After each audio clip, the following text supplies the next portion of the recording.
Director Shankar இந்த மாதிரி scenes எடுக்கிறதுல பயங்கரமான ஆளா இருக்காரு. இவரோட படங்கள்ல காமெடி, ஆக்ஷன், சாங்ஸ் இதெல்லாம் எந்த அளவுக்கு பிரம்மாண்டமா இருக்குமோ அதே அளவுக்கு டபுள் மீனிங் சீன்ஸ் அப்படின்னு சொல்ல முடியாது, டைரக்ட் மீனிங் சீன்ஸே நிறைய எடுத்து வச்சிருக்காரு. இவருடைய முதல் படம் ஜென்டில்மேன் படத்துல உள்ள சீன்ஸ் மட்டும் பார்ப்போம். தன்னோட முதல் படத்துல ஹீரோயினோட இன்ட்ரோ சீன் எப்படி வைக்கலாம், ஆனா இவர் எப்படி வச்சிருக்காருன்னு பாருங்க. யாரது?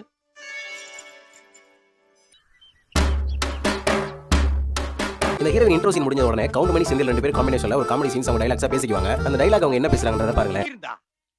ரெண்டு பத்தற பக்கத்துல பாத்துட்டியா? சும்மா வெள்ள வெள்ளேன்னு இருக்கு.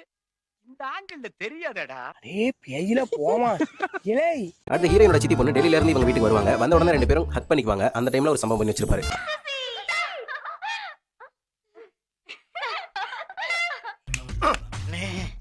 பின்றல்ல. அடுத்ததா மாயில அப்பளம் காய் போட்டுட்டு இருக்கும்போது அர்ஜுன் கவுண்டமணி ரெண்டு பேரும் தராசு வச்சு அளந்துட்டு இருப்பாங்க. அந்த சீன்ல டைரக்ட் மீனிங்காவே சில டைலாக்ஸ் வச்சிருப்பாரு. என்ன தானே அப்படி பாக்குறீங்க? முள்ளு தெரியுதான்னு பாக்குறேன். யார் சாமி இவன்? எங்கிருந்து வந்திருக்கான்?